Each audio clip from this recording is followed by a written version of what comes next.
Nasi goreng, Bu. Ini sarapan apa? Nasi uduk, Bu. Oke. Nah, sebelum mulai pembelajaran, mari kita cek perapian sebentar ya. Tolong diperhatikan sekitarnya kalau misalnya ada sampah. Tolong disimpan dulu ya, nanti dibuang pas akhir pembelajaran. Oke, sudah? Sudah, Bu. Ibu mohon bantuan Ade untuk memandu doa ya. Duduk siap, Kak. Baiklah, sebelum memulai pembelajaran, marilah kita berdoa menurut agama dan kepercayaan masing-masing. Berdoa mulai. Berdoa selesai. Terima kasih Ade, semoga pembelajaran kita menjadi bermakna dan menyenangkan hari ini ya. Amin. Nah, sebelum masuk ke pembelajaran kita, Ibu mau ngecek dulu apakah semuanya hadir hari ini? Hadir, Bu. Hadir mana? Oh, Ibu cek satu-satu aja ya. Aga Hilda, Hadir, Bu. Adrian Hidayat, Ade Rahman, Hadir, Bu. Iis, hadir Bu. Evita, Anis. Oke, hadir semua. Nah, tapi kayaknya semuanya pada kurang semangat pagi ini. Biar semangat kita nyanyi lagu nasional dulu sama-sama. Bentar ya.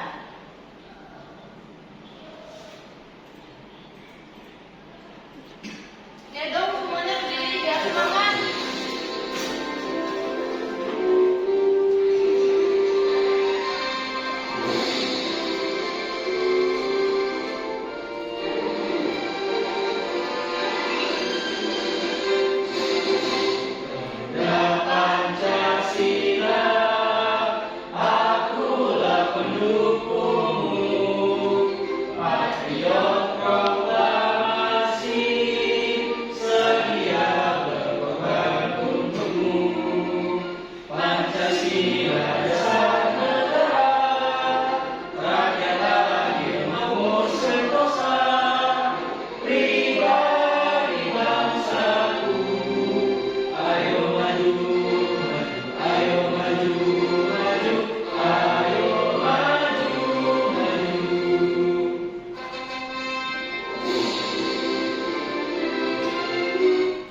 Oke, terima kasih. Silakan duduk kembali. Nah, seperti janji Ibu kemarin, bahwa setiap hari, setiap pagi kita akan melakukan abstraksi atau kuis, di mana Ibu mau melihat apakah Anda mengingat materi yang kita pelajari sebelumnya, yaitu tentang kedudukan dan fungsi Pancasila, dan mempersiapkan materi hari ini. Jadi, tolong keluarkan handphonenya. Kita akan kuis sebentar dulu. Nanti di scan aja barcode ini. Ada kuotanya kan? Ada, Bu. Kalau nggak ada nanti minta sama temannya ya. Ya, Bu. Oke, Ibu kasih waktu 2 menit untuk mengisi kuis kita ini. Keluar kan? Kuisnya? Keluar, Bu. Oke. Ini semuanya pada belajar nggak malam tadi? Belajar, Bu. Belajar. Kalau yang belajar apa coba materi kita pada hari ini? Apa? Kedudukan dan fungsi Pancasila, Bu. Itu materi kita kemarin. Hari ini aktualisasi aktualisasi Pancasila. Nah, Ibu bisa lihat nih siapa aja yang udah masuk. Ada 5 orang nih di laptop Ibu. Ada 1 orang lagi, siapa yang belum? Anis nih belum nih? Belum, Bu. Buruan ya. Kita akan bahas sebentar kuis kita ini. Ibu mau benar-benar lihat apakah Ananda benar-benar belajar malam tadi. Oke, udah masuk semuanya nih. Itu ada 3 kuis, ada 3 pertanyaan di kuis yang Ibu buat tadi. Nanti kalau Ibu sampaikan pertanyaannya, nanti dijawab ya. Baik, Bu. Kalau benar-benar mengisi kuis yang Ibu lampirkan. Yang mana pertanyaan pertama, Pancasila berkedudukan sebagai sumber segala sumber hukum. Jika ditemukan sebuah peraturan daerah yang ternyata diskriminatif terhadap kelompok tertentu, apa bentuk aktualisasi Pancasila yang paling tepat dilakukan oleh warga negara? Ayo, siapa yang mau belajar duluan? Ayo, Adrian silakan. Jawabannya mengajukan keberatan atau uji material karena peraturan tersebut bertentangan dengan nilai kemanusiaan dan keadilan. Bagus sekali Adrian. Nah, pertanyaan kedua, dalam era digital, informasi palsu atau hoax yang sering memicu perpecahan. Manakah bentuk aktualisasi Pancasila sila persatu di Indonesia yang paling menunjukkan kemampuan berpikir kritis seorang siswa? Ya, silakan Anis. Melakukan verifikasi sumber informasi sebelum membagikannya untuk menjaga harmoni dua unsur. Oke, bagus Anis. Nah, pertanyaan terakhir,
berdasarkan nilai-nilai Pancasila, dan yang terakhir merumuskan komitmen pribadi aktualisasi subjektif untuk menerapkan Pancasila dalam kehidupan sehari-hari.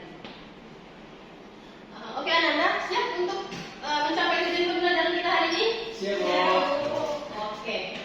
Di sini Ibu menemukan sebuah kasus viral. Mungkin Ananda juga sudah pernah melihat kasus ini sebelumnya. Ini baru saja terjadi. Ananda bisa melihat videonya sebentar.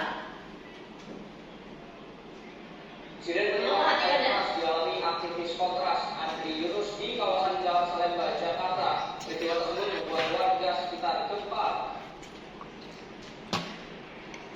Warga mengaku panik saat mendengar suara jerit kepanasan korban yang mengalami penyiraman.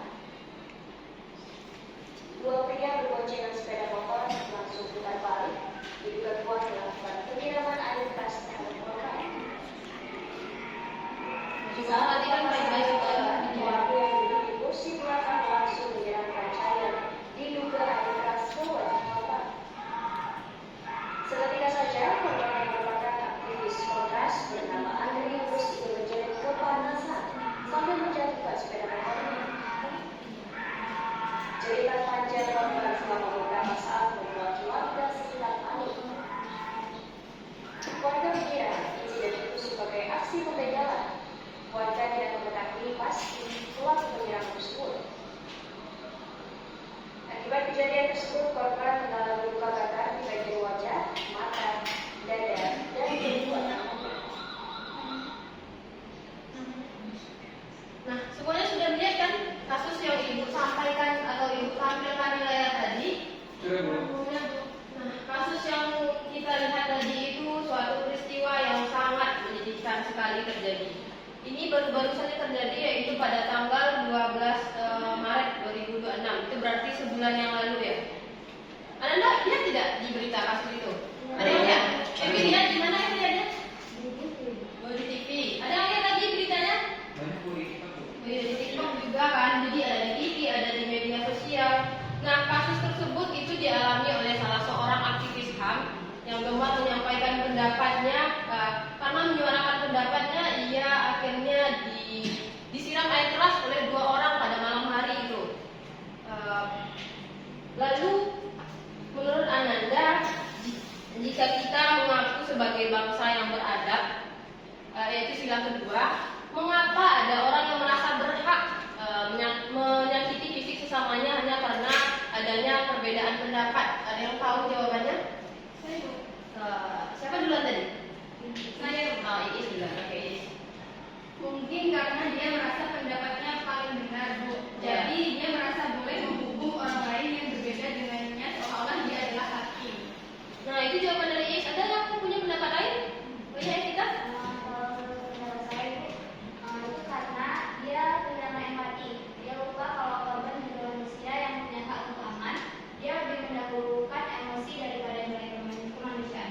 Bagus sekali, Evita. Nah, terus menurut Ananda, apakah penyiraman air keras ini menunjukkan perilaku pelaku sedang mempertahankan kebenaran atau justru dia sedang kalah secara mental? Ada yang tahu? Jawabannya Ianis? Dia sudah kalah secara moral. Karena kalau dia punya alasan yang benar dan kuat, harusnya dia berani bicara terbuka atau lapor ke jalur hukum, bukan menyerang sembunyi-sembunyi. Ya, Ibu setuju sekali sama jawaban Anis. Ada lagi yang mau menambahkan? Ada? Saya, Bu. Lagi? Oh iya, ada. Kalau saya setuju sih, Bu. Dia sebenarnya ketakutan. Jadi dia takut kalau pendapat lawan bicaranya lebih diterima masyarakat. Makanya dia pakai cara kekerasan fisik untuk membungkam atau menakut-nakuti orang lain. Oke, sudah cukup jawabannya? Sudah cukup. Oke. Jawaban dari Ananda semua itu sangat tajam sekali ya, sangat betul sekali, dan Ibu setuju dengan apa yang Ananda sampaikan. Bahwa kita memang sepakat bahwa kekerasan fisik yang dilakukan itu bukan menunjukkan bahwa seseorang itu memiliki kekuasaan atau kekuatan, melainkan adalah karena ia lemah dalam menerapkan nilai-nilai Pancasila. Karena itulah pentingnya kita untuk memahami materi kita pada hari ini, yaitu mengenai aktualisasi Pancasila dalam kehidupan berbangsa. Nah, apa sih itu aktualisasi Pancasila? Ada yang tahu apa itu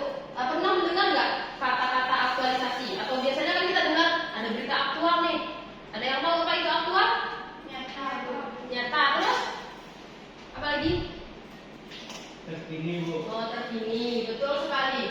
Nah, apa itu aktualisasi? Yaitu benar yang dikatakan oleh Iin dan Ade tadi, yaitu sesuatu yang nyata dan benar-benar terjadi. Nah, Pancasila adalah proses membumikan nilai-nilai luhur yang ada di dalam Pancasila. Itu dimulai dari sila pertama, yaitu ketuhanan, sampai sila terakhir, sila keadilan sosial. Di mana tidak hanya menjadi sekedar teks atau hafalan semata, tetapi menjadi perilaku nyata yang kita terapkan dalam kehidupan sehari-hari.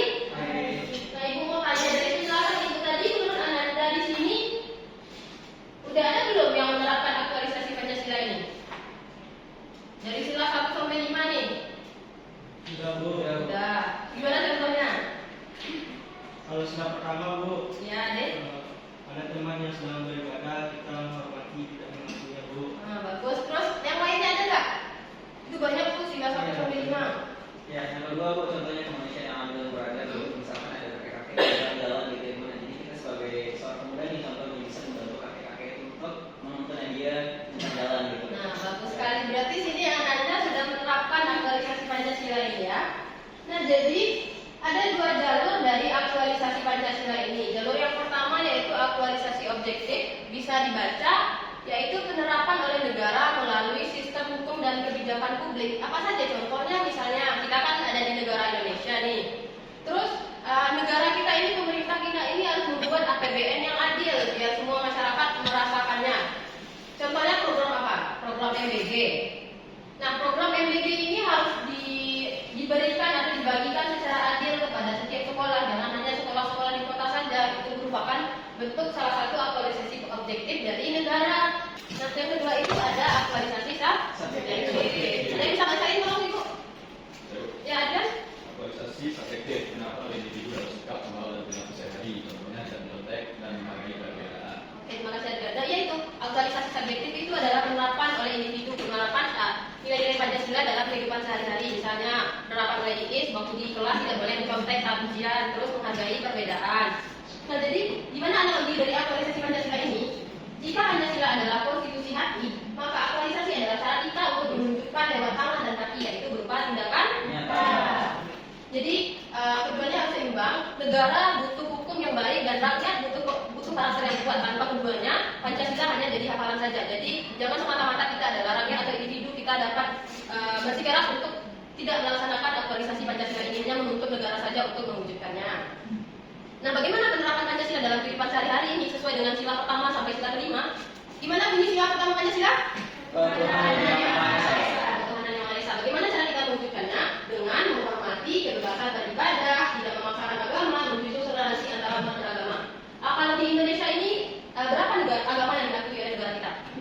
Ada 6. Itu cukup banyak sekali ya. Kalau misalnya kita tidak menerapkan aktualisasi Pancasila, bayangkan apa yang akan terjadi di kehidupan kita. Pasti adanya perseteruan, kekerasan antara umat beragama. Terus ada sila yang kedua. Bunyi sila kedua apa? Ayo dong semangat. Gimana nih pagi-pagi masa udah murung sih? Udah bersama. Nah, ya, tolong bacain agak gimana cara aktualisasi sila kedua Pancasila? Menghargai persamaan derajat dan hak asasi setiap manusia tanpa membeda-bedakan suku, keturunan maupun agama. Nah, betul sekali, kita hidup di negara yang sangat penuh sekali keunikan dan keanekaragaman. Itulah kenapa kita penting sekali untuk menerapkan sila kedua Pancasila ini. Sila yang ketiga itu ada persatuan Indonesia dengan cara menempatkan kepentingan bangsa di atas kepentingan pribadi serta mengembangkan rasa cinta tanah air. Di mana salah satu contoh mengembangkan sikap cinta tanah air itu? Ada yang tahu tidak? Nah, betul ya, kita mencintai produk dalam negeri. Jangan mentang-mentang nanti kita banyak duit yang dibeli tasnya RP lah, Gucci lah, Louis Vuitton lah. Kan kita banyak nih produk-produk dalam negeri. Jadi kita kayakan dulu lah UMKM negara kita ya. Setuju nggak semuanya? Setuju. Atau karena agak banyak duitnya nih nanti mobilnya dari daerah luar aja. Oh iya, sepatunya Gucci ya? Gak apa-apa sekali-sekali untuk menyenangkan diri gak apa-apa. Tapi tetap harus mencintai produk. Iya betul. Nah, sila yang keempat, cara kelihatan dengan mengutamakan musyawarah, mufakat dalam mengambil keputusan dan menghargai hasil keputusan bersama. Nanti kan Anda mau diskusi kelompok nih, jangan sampai saat diskusi kelompok itu ada perseteruan karena tidak setuju dengan pendapat teman-temannya. Kita harus menghargai pendapat dari orang lain. Nah, yang terakhir ada sila kelima, keadilan sosial, dengan cara mengembangkan sikap kekeluargaan dan gotong royong serta menjaga keseimbangan antara hak dan kewajiban. Menurut Anda, apakah sila kelima ini sudah sepenuhnya diaktualisasikan? Sudah, Bu. Sudah. Adik berarti sudah merasakan keadilan di sini ya? Sudah, Bu. Adik dapat MBG kan? Dapat, Tadi? Bu. Belum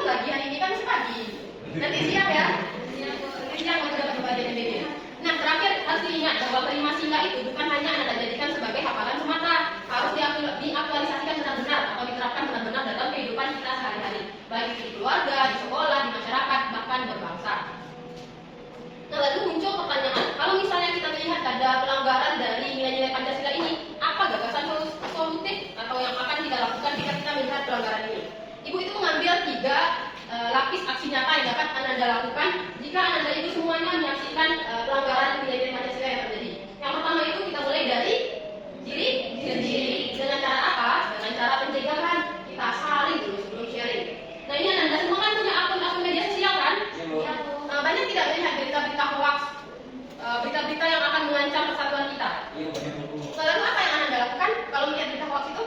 Saling sebelum sharing. Ya, betul sekali, kita harus saling sebelum sharing, jangan dimakan mentah-mentah berita itu. Nah, yang kedua itu dengan berani bicara dan mengajar. Gimana caranya?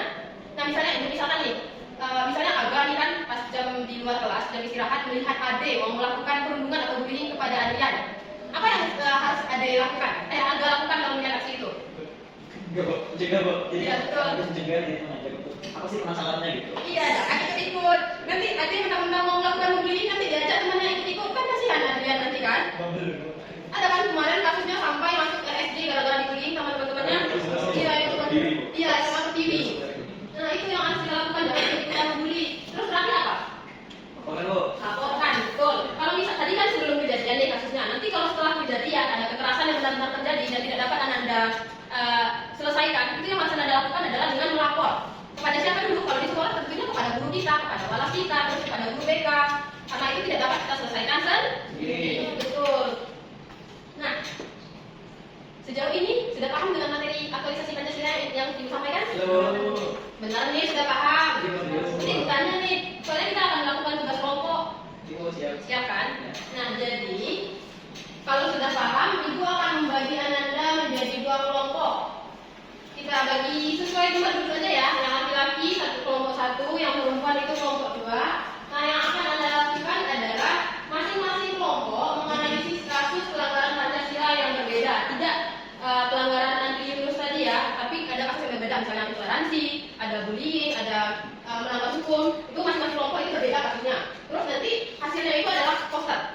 Poster itu isinya ada kronologi, permasalahan, pelanggaran sila, dampak dan solusi nyata berdasarkan nilai Pancasila. Nah, antara desain dari poster ini, Ibu mau Anda membuatnya minimal itu hurufnya 18 ya, biar kelihatan nanti sama teman-temannya. Sudah siap? Sudah paham sama aturan tugasnya? Sudah paham. Oke, sudah paham. Nanti silakan Anda berdiskusi sama kelompoknya, duduk sama kelompok. Jangan diskusi, mau nanti kasih tahu nih kelompok 1 sama kelompok 2. Terus, nanti kalau posternya udah selesai, kirim ke WA Ibu, nanti Ibu yang menampilkan ya depan. Kalau ada kendala, silakan dilaporkan sama Ibu. Ini kelompok 1 udah diskusi, kelompok 2 belum kan? Sudah, Bu. Ada yang udah selesai? Belum? Ayo dong.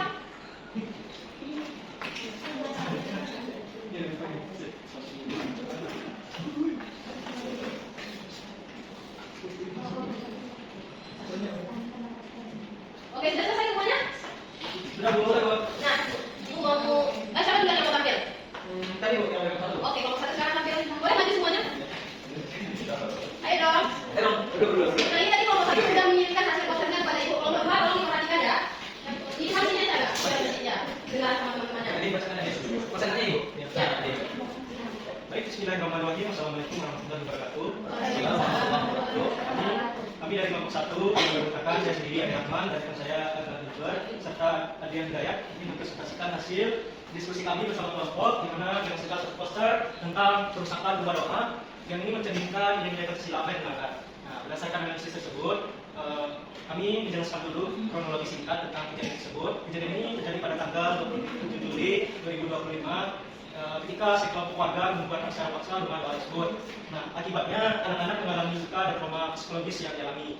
Lalu jika kita tinjau dengan masalah utama yang terjadi, di sini warga melakukan main hakim sendiri terhadap warga yang berbeda agama dengan agama mayoritas. Akibatnya konflik izin tempat ibadah tersebut tidak kunjung selesai. Lalu jika kita tinjau dari pelanggaran nilai Pancasila, yang pertama itu nilai Pancasila yang dilanggar adalah sila pertama ketuhanan yang maha esa. Lalu ada sila kedua ketuhanan yang kemanusiaan yang adil dan beradab, dan sila ketiga sila persatuan Indonesia.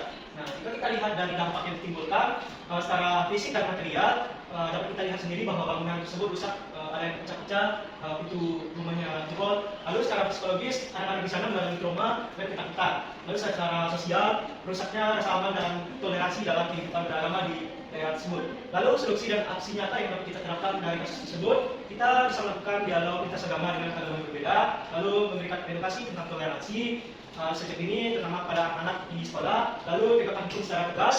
Lalu kita menghormati hak beribadah orang-orang yang berbeda agama dengan kita. Lalu kesimpulan yang dapat kami sampaikan bahwa perbedaan bukan alasan untuk melakukan kekerasan. Pancasila mengajarkan kita untuk saling menghargai. Oke, cukup ada? Oke, nah tadi kelompok 1 sudah menampilkan hasil analisisnya berupa poster yang mereka buat. Selanjutnya kita masuk ke sesi saran dan pertanyaan. Untuk sesi saran, silakan kelompok 2 berikan saran terhadap poster yang dibuat oleh kelompok 1. Baik Ibu, izin memberikan saran untuk posternya sudah bagus, tetapi untuk warnanya terlalu mencolok Bu. Jadi buat mata. Oh ya, oke. Ini nanti tolong dicatat ya kalau ada yang Oke, nah terus masuk ke kelompok 1 ternyata sarannya kan? Oke, terus masuk ke sesi pertanyaan. Ada yang mau bertanya? Ya silakan. Evita? Baiklah, izin bertanya kepada kelompok 1. Nah, kalian kan menyebutkan bahwa masalah izin bangunan adalah pemiliknya. Nah, menurut kalian, apakah sila keempat sudah dijalankan dengan benar dalam kasus ini? Jika belum, bagaimana sih seharusnya warga bertindak tanpa harus merusak rumah ibadah? Bu, izin menjawab. Ya, silakan kan? Nah, menurut kami dari kelompok 1 itu belum sama sekali. Sila keempat seharusnya menetapkan dialog. Jika ada masalah izin, warga seharusnya mengangkat pemerintah setempat atau FSKUD atau Forum Hubungan Agama untuk melakukan musyawarah, melakukan kerusakan dalam bukti kegagalan dalam musyawarah dan disitu melanggar hukum serta adab kemanusiaan. Yang bertanya? Oke, sudah pas. Oke, kemudian kita tangan dulu dong. Silakan yang dilanjutkan oleh kelompok 2. Jadi kelompok 2. Jadi kelompok 2 juga sudah dikirimkan ke WA Ibu. Ini hasil posternya bisa kelompok 1 perhatikan. Silakan. Silakan kelompok 2. Tolong diperhatikan ya. Baik, assalamualaikum warahmatullahi wabarakatuh. Waalaikumsalam warahmatullahi wabarakatuh. Kami dari kelompok 2 akan mempresentasikan hasil dari kelompok kami yaitu tentang kekerasan terhadap siswa disabilitas menodai nilai Pancasila. Jadi di sini kronologinya itu peristiwa ini menimpa AR, yaitu usianya 16 tahun, seorang siswa kelas 10 SMK penyandang disabilitas di Wonokromo.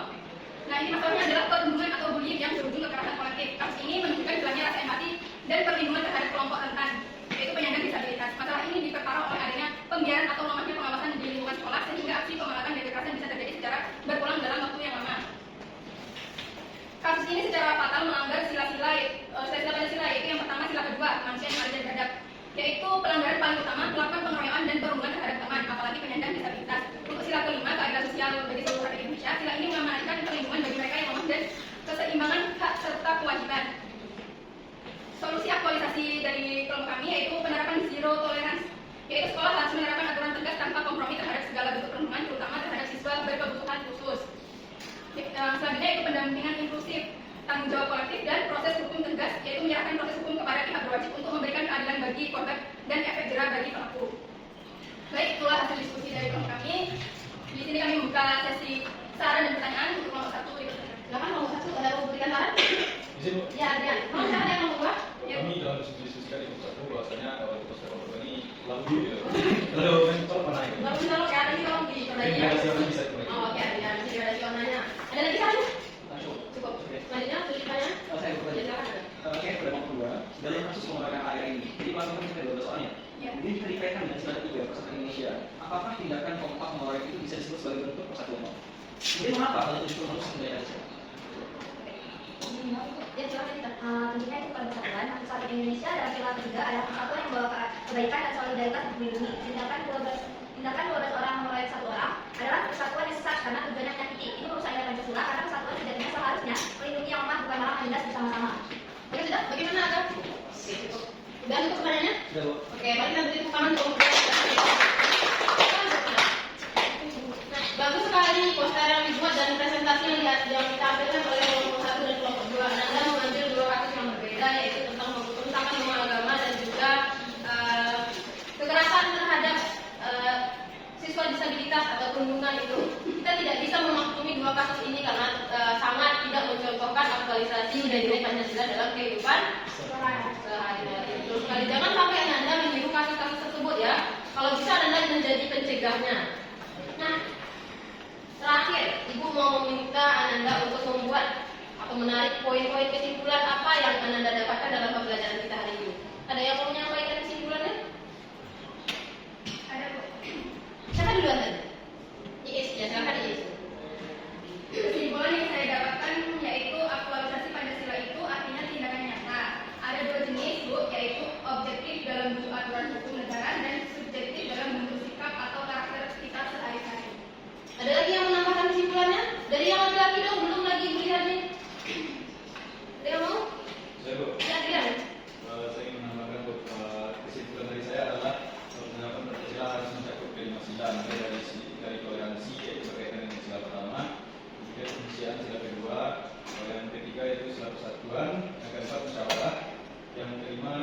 tingkat bersikap adil dan dalam kewajiban yaitu sila kelima. Cukup Adrian? Cukup. Oke, bagus sekali kesimpulan yang Anda sampaikan oleh Iis dan Adrian ini. Bahwa benar aktualisasi Pancasila ini harus kita laksanakan dalam kehidupan sehari-hari. Jangan kita hanya menjadikan nilai-nilai yang ada dalam Pancasila dari nilai sila pertama sampai sila kelima itu sebagai hafalan atau teori saja, tetapi harus benar-benar kita terapkan dalam kehidupan sehari-hari. Nah, terakhir Ibu mau Ananda membuat satu janji konkret atau janji aktualisasi Pancasila dalam kehidupan sehari-hari. Ibu sudah menyiapkan satu kertas kecil di mana di situ Anda harus membuatkan apa sih janji konkret yang akan Anda lakukan di luar kelas nanti untuk mengaktualisasikan Pancasila. Sebentar Ibu ambilkan dulu kertasnya ya.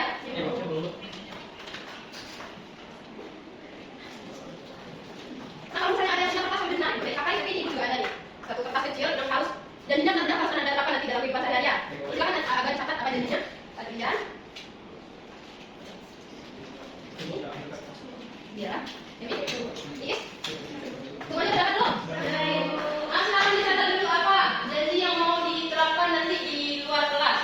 Ini janjinya benar-benar harus diterapkan ya. Kalau diterapkan nanti mau berdosa. Bukan dong.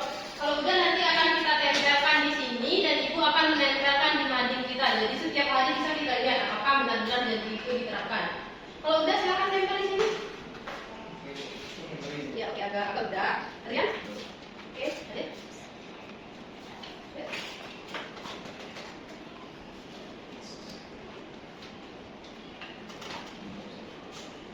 Oke, ini udah lengkap nih janji konkret aktualisasi Pancasila yang akan nantinya Anda terapkan di dalam kehidupan sehari-hari. Ibu mau bacain 2 orang nih. Ini pertama ada dari ini sama nih janjinya yang kayak gini. Janji tidak akan berkata kasar dan menyakiti teman. Dari Ade ya. Nah ini benar-benar akan Ade terapkan nanti ya. Nanti yang lain bisa melaporkan sama Ibu kalau misalnya Ade tidak menerapkan janji yang dia sudah buat. Siap, Bu. Ya, nanti kita tampilkan di mading. Terus ada lagi nih yang akan berjanji, saya berjanji tidak akan mencontek saat ujian. Siapa tuh? Evita. Evita pernah nyontek saat ujian. Pernah. Ada yang lain juga pernah nyontek. Nah habis setelah ini tidak boleh lagi ya. Oke, bagus sekali. Terima kasih sudah menerapkan janji-janji, sudah menuliskan janji-janjinya. Nanti akan kita tampilkan di mading. Dan ini benar-benar harus Anda terapkan dalam kehidupan sehari-hari. Oke baik, karena kita sudah membuat kesimpulan bersama dan juga janji konkret yang akan Anda terapkan saat ini, Ibu rasa pembelajaran kita cukup hari ini. Untuk minggu depan kita akan melakukan ulangan dan ulangannya lisan supaya tidak mencontek. Nah oke, terus setelah itu Anda juga harus mempelajari materi yang akan kita hafal minggu depan nanti. Terus untuk poster tadi silahkan diperbaiki, lalu nanti diposting boleh di TikTok, boleh di IG. Nanti mau posting di mana kelompok Adrian? Di TikTok. Di TikTok. Oke, kelompok Iis mau posting di mana? Di IG dan di TikTok. Ya, jangan lupa nanti di tag ya akun Ibu dan akun kelas kita ya. Nanti siapa yang paling banyak like-nya akan dapat hadiah. Oke, kita cukupkan pertemuan kali ini. Silakan Ade ditutup dengan doa penutup. Baiklah, untuk mengakhiri pembelajaran pada hari ini, marilah kita mengucapkan alhamdulillahirabbil alamin. Terima kasih Ananda. Silakan melanjutkan pembelajaran selanjutnya. Wassalamualaikum warahmatullahi wabarakatuh. Waalaikumsalam. Waalaikumsalam.